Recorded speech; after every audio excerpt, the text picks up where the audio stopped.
Hello everyone. अगर आपने इस सीरीज के पिछले पार्ट्स नहीं देखे हैं तो आई सजेस्ट कि आप उन्हें पहले देख लीजिए, जिनका लिंक आपको आई बटन और डिस्क्रिप्शन पर मिल जाएगा। ऐसी ही इंटरेस्टिंग कहानियों के लिए हमारे चैनल को सब्सक्राइब करें, बेल आइकन दबाएं ताकि आप कोई नोटिफिकेशन मिस ना करें, और अगर वीडियो अच्छी लगे तो लाइक भी कर दीजिएगा। एपिसोड 3 की शुरुआत में हम देखते हैं कि एक प्रिंस वैंगसो से सू को छोड़ने के लिए कहता है, लेकिन वैंगसो उसकी कोई बात सुनने को तैयार ही नहीं था। ये दोनों भाई एक दूसरे पर तलवार ताने खड़े थे।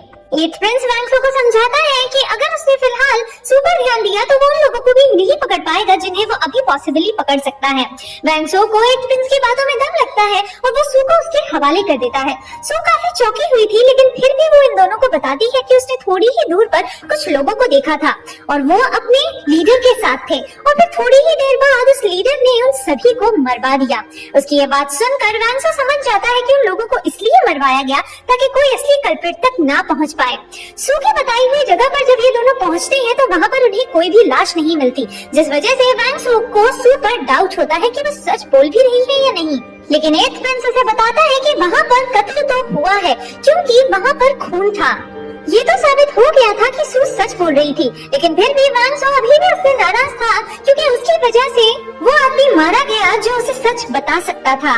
वैंगसो के वहाँ से जाने के बाद सू रोने लगती है और एट प्रिंस से कहती है कि आज दिन में भी तुम्हारे भाई ने मुझे जान से मारने की धमकी दी थी, और वो अभी भी उस आदमी से कह रहा था कि इसे जान से मार दो, मुझे कोई फर्क नहीं पड़ता। क्या मेरी जिंदगी इतनी ज्यादा सस्ती है? वो हर वक्त मुझे मारने पर ही क्यों तुला रहता है? मेरी क्या गलती है? मुझे वापस घर जाना है, मुझे नहीं रहना है यहाँ पे। उसे इस तरह से बच्चों की तरह रोते देख एट प्रिंस को हंसी आ जाती है और वो उस बेचारी को जैसे तैसे शांत करवाता है।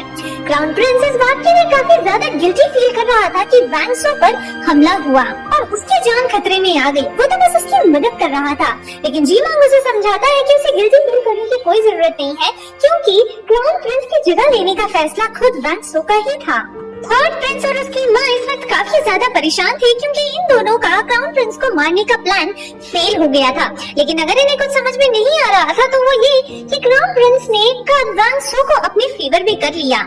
रानी यू थर्ड प्रिंस को सख्त हिदायत देती है कि अब उसे वैंगसो पर बहुत ही करीब से नजर रखनी पड़ेगी। लड़ाई के दौरान वैंगसो को कुछ जख्म आए थे और उसके जख्मों पर मरहम लगाने के लिए आती है योन, और यहाँ हमें समझ में आता है कि योन वैंगसो को बहुत पसंद करती है। मैं जानती हूँ कि आप में से कुछ लोगों को ये कंफ्यूजन होगा कि ये तो राजा की बेटी है और वैंगसो राजा का बेटा, तो ये दोनों तो भाई बहन हुए। एक्चुअली उस जमाने में अगर आपके पिता एक है और माँ अलग अलग, तो इस तरह के सौतेले भाई बहनों में शादी हो जाती थी। योन वैंगसो के करीब जाने का एक मौका नहीं छोड़ रही थी, लेकिन वैंगसो उसमें जरा सा भी इंटरेस्ट नहीं दिखाता। योन ही को सू की चिंता हो रही थी और सू उनसे कहती है कि आज तो मेरी किस्मत अच्छी थी, तभी मैं बच गई, वरना एक बार फिर से मरने वाली थी। हे भगवान, इस बार मार के कौन से टाइमलाइन में पहुंचा देते हैं आप मुझे। उसकी ये बातें सुनकर एट प्रिंस को हंसी आ जाती है।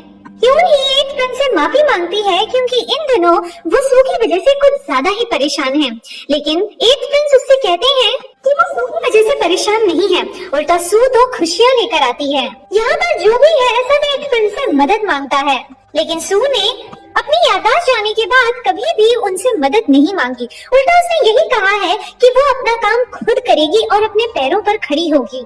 और यहाँ पर यून ही को पहली बार ऐसा लगता है कि एट प्रिंस के दिल में सू को लेकर फीलिंग्स आ गई हैं, और एज एन ऑडियंस तो हमें समझ में ही आ जाता है कि एट प्रिंस सू के प्यार में गिरता जा रहा है।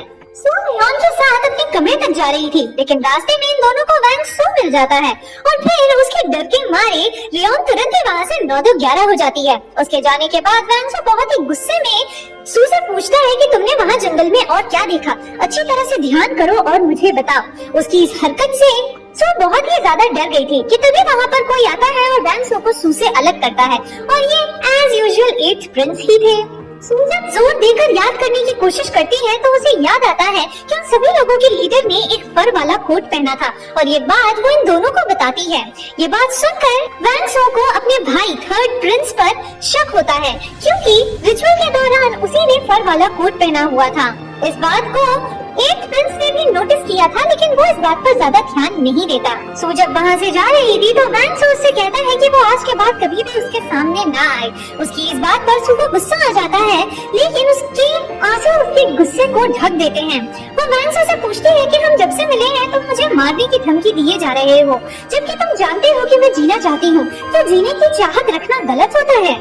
वैंग सू ये दिखाना तो नहीं चाहता था, लेकिन कहीं न कहीं उसके दिल को भी ये सवाल चुभ गया था। सू एट्थ प्रिंस से कहती है कि वह समझ सकती है कि इस वक्त उसके दिमाग में क्या चल रहा होगा। आज उसके हाथों किसी का खून हुआ है। इस बात की गिल्ट की वजह से वो कुछ दिनों तक डिस्टर्ब जरूर रहेगा, लेकिन धीरे धीरे सब ठीक हो जाएगा। लेकिन एट्थ प्रिंस उसे बताता है कि उसके हाथों सबसे पहली बार खून तब हुआ था जब वो 11 साल का था। एक चोर उनके घर में घुस आया था और अपनी माँ और बहन को बचाने के लिए उसे उस चोर को मारना पड़ा, और डिस्टर्ब तो वो तब भी नहीं हुआ था। इनफैक्ट उसे इस बात पर गर्व था कि उसने अपने परिवार की रक्षा की है। सू उससे कहती है कि अगर वो डिस्टर्ब नहीं हुआ था तो वो आज तक उस एक्सपीरियंस को भुला क्यों नहीं पाया। अगर वो उस बात को अभी तक भूला नहीं है तो इसका मतलब ये है कि वो बात कहीं न कहीं एट्थ प्रिंस के मन में घर कर गई है। एट्थ प्रिंस को एहसास होता है कि आज पहली बार किसी ने उसके दिल की बात समझते हुए सही कहा है। सू एट्थ प्रिंस से कहती है कि वो जानती है कि उस पर बहुत सारी जिम्मेदारियां हैं, इसीलिए अब वो पूरी कोशिश करेगी कि वो एट्थ प्रिंस पर किसी भी तरह से बोझ ना बने। सू का इस तरह का इनोसेंट बिहेवियर एट्थ प्रिंस को उसकी तरफ और भी ज्यादा अट्रैक्ट कर रहा था। राजा इस बात से काफी ज्यादा परेशान थे कि अभी तक क्राउन प्रिंस के हमलावरों का कुछ पता नहीं चल पाया है। वो यहाँ पर वैंग सू से भी अपने अडॉप्टेड पेरेंट्स के घर चले जाने के लिए कहते हैं, लेकिन वैंग सू वापस नहीं जाना चाहता था, इसीलिए वो राजा से कहता है कि वो यही रहकर असली कल्प्रिट्स को ढूंढना चाहता है। राजा को भी एक मौका मिल गया था अपने बेटे को अपनी आंखों के सामने रखने का, इसीलिए वो उसे इस बात की इजाजत दे देते हैं, जिसका मतलब था कि आने वाले कुछ समय तक वैंग सू यही रहने वाला है। ये सारे भाई आपस में गपशप कर रहे थे, जहाँ पर एट्थ प्रिंस थर्ड प्रिंस से पूछता है कि कल रात को जब क्राउन प्रिंस पर हमला हुआ था तब तुम कहाँ पर थे। और यहाँ हमारी समझ में आता है कि वो फर वाले कोट की बात के बाद एट्थ प्रिंस को भी थर्ड प्रिंस पर शक है, लेकिन यहाँ थर्ड प्रिंस किसी तरह से एट्थ प्रिंस को कन्विंस कर लेता है कि वो भी हमलावरों के पीछे ही गया था। इसी दौरान वहाँ पर राजा आते हैं, जो 10th प्रिंस के चेहरे की चोट नोटिस करते हैं और गुस्से में पूछते हैं कि आखिर तुम्हारी ये हालत की तो की किसने। जब सू को ये बात पता चलती है कि राजा को 10th प्रिंस की कुटाई वाली बात पता चल गई है तो वो बहुत ज्यादा टेंशन में आ जाती है। अब उससे मिलने के लिए 10th प्रिंस उसके पास आता है और उससे पूछता है कि हे सू, क्या तुम मेरा इंतजार कर रही थी? नहीं। वो सू से कहता है कि तुम चिंता मत करो, मैंने अपने पिताजी को मना लिया है कि वो तुम्हें कोई सजा ना दे। अब तुमने मुझे मारा सो मारा, लेकिन मुझे अपना दिल तो बड़ा रखना ही पड़ेगा ना। सू को 10th प्रिंस का ये बिहेवियर बहुत ही ज्यादा अजीब लग रहा था, और 10th प्रिंस की बॉडी लैंग्वेज देखकर उसके दिमाग में ये बात आती है कि कहीं ये मुझे पसंद तो नहीं करने लगा। वो होता है ना लड़कों में कि आज तक मुझे किसी लड़की ने इस तरह से ट्रीट नहीं किया, और फिर उसके सरप्राइज के लिए 10th प्रिंस मुझसे यही कहता है कि आज तक मुझे उस तरह से किसी ने ट्रीट नहीं किया जिस तरह से तुमने किया। सू के दिमाग में यहाँ ये बात आती है कि ये लाइन कितनी सदियों से चल रही है, मतलब उस जमाने में भी इस एक लाइन से लड़कियां पट जाया करती थी। 10th प्रिंस सू से कहता है कि मुझे तुम्हारे साथ लड़ाई करके बहुत मजा आया, जिस पर सू उससे कहती है कि अगर ऐसी बात है तो फिर अक्सर आ जाया करो, तुम्हें मेरे हाथ से पिटाई खाकर और भी मजा आएगा। और उसकी इस बात पर 10th प्रिंस को लगता है कि हाय, ये लड़की तो मुझे सामने से लाइन दे रही है। 14th प्रिंस हमेशा की ही तरह आम लोगों के कपड़े पहनकर आम लोगों के बीच में कुश्ती करने जाता है, और उसे ऐसा करते हुए 13th प्रिंस देख लेता है और उसकी ड्राइंग बनाता है। 14th प्रिंस उससे उसकी पेंटिंग मांगता है, लेकिन 13th प्रिंस उसे देने से इनकार कर देता है। अगले सीन में हम 13th प्रिंस और यून ही को साथ में देखते हैं, और इन दोनों की इंटरेक्शन से हमें ये पता चलता है कि ये दोनों एक दूसरे को यून ही और 8th प्रिंस की शादी से पहले से जानते हैं, और उन दोनों में बहुत ही अच्छी और गहरी दोस्ती है।